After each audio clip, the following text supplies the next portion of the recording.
my pleasure, and please join me in welcoming Mr. Bung Ly. Xin kính mời quý vị chúng ta cùng chào đón Thiếu tá Ly Bung.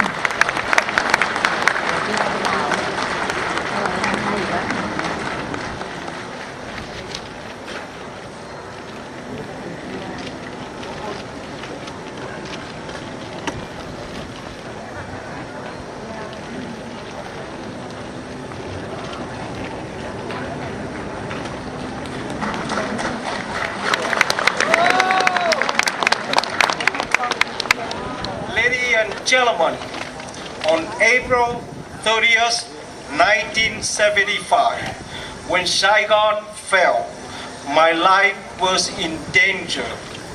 I used a small airplane and took off from Kong Sơn Island with my wife and my 5 children aboard and searching for a safe place.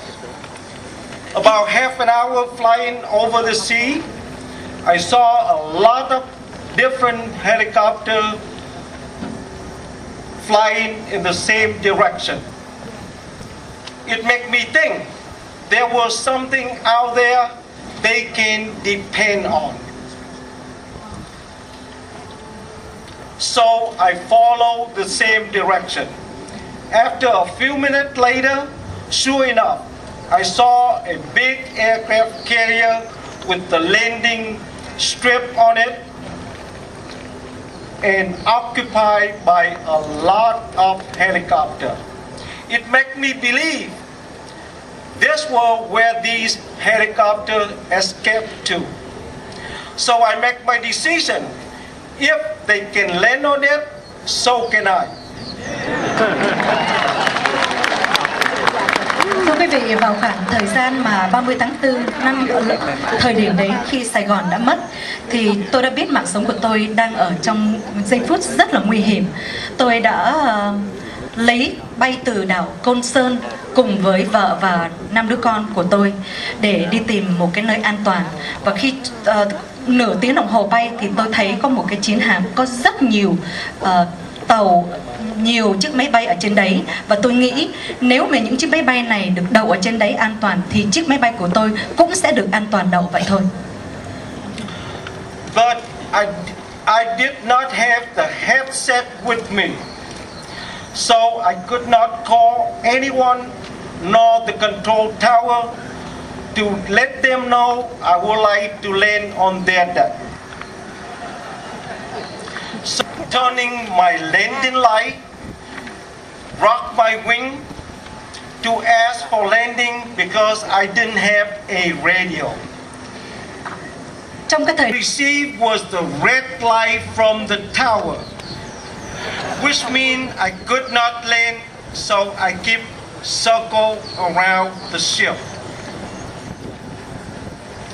During that time, they sent a special rescue helicopter to follow me, ready to rescue me in case I ditch into the water. But I refused to ditch because I have my family with me at a time. Xin thiếu tá. And then I still kept circling around and tried to drop note to the deck and telling them I have my wife and my 5 children aboard, and to ask them to let me land on their runway. Và First 3 notes bounced off the deck to the water. The 4th one stayed on the deck, and I saw someone run into it and ran back inside.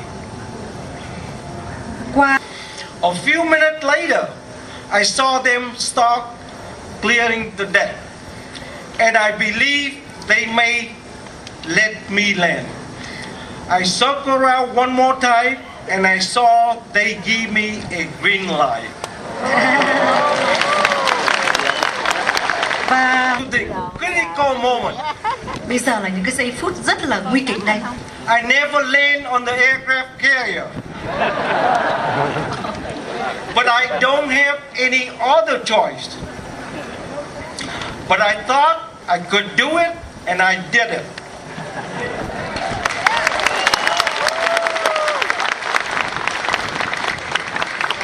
Thưa quý vị, After the plane stopped, all the sailors surround us with joy and cheer. They all help my children, my wife off the plane, and two sailors walked me into the room for interview. thưa quý vị, I lost my family. I lost sight of my family for a while. But I did not worry because I know my family now in the good hand. A hand of the America and the hand of the freedom. dĩ nhiên For the interview, I cannot remember what they asked me, nor what I'm answered.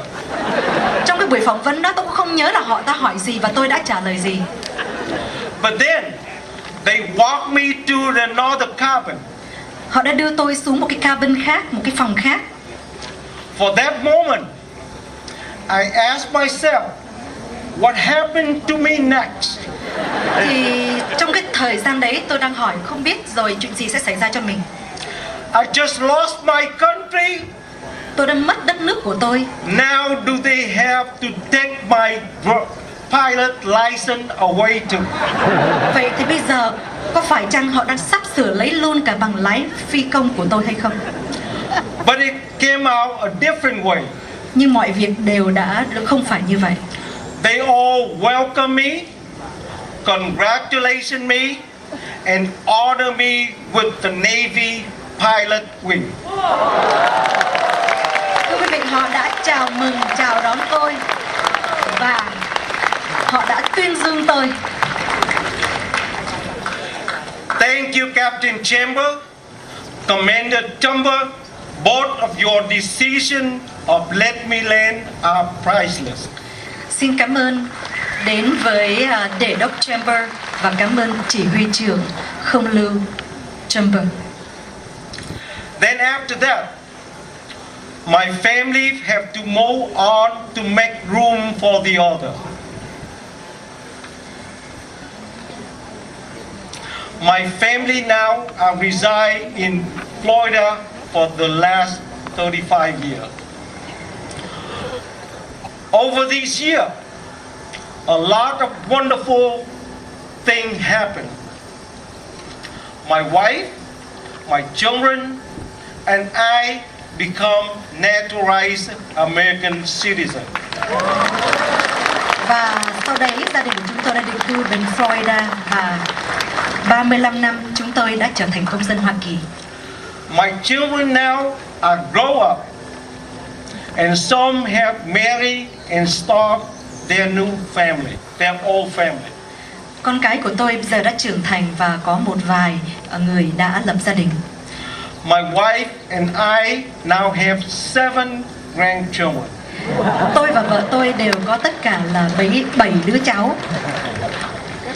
All of this were possible because we were saved by the USS Midway on April 30th, 1975. Tất cả những cái giấc mơ này đã hiện thực và đã trở thành sự thật bởi vì nhờ đến chiến hạm USS Midway. Thank you for your time, Cảm ơn thì giờ của quý vị for your listening. đã nghe câu chuyện của tôi. Thank you, retired Admiral McLaughlin, for having me here today.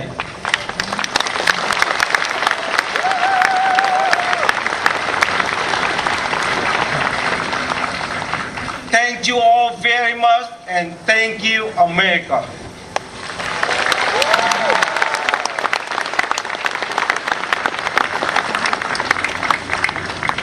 Một lần nữa chúng tôi rất là cảm ơn những cái lời chia sẻ của cựu thiếu tá Ly Bung.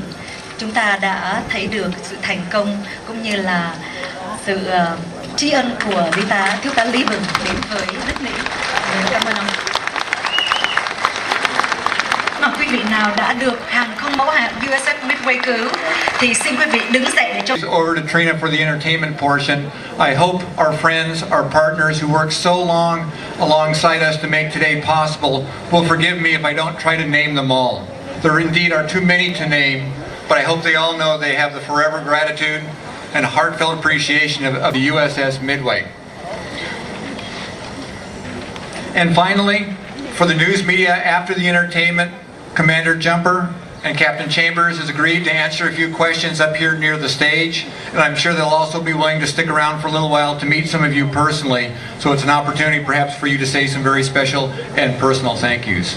On behalf of the USS Midway Museum, thank you all for coming. Enjoy the rest of the afternoon, and I'll turn it over to Trina. một lần nữa đại diện cho Bảo tàng Việt Nam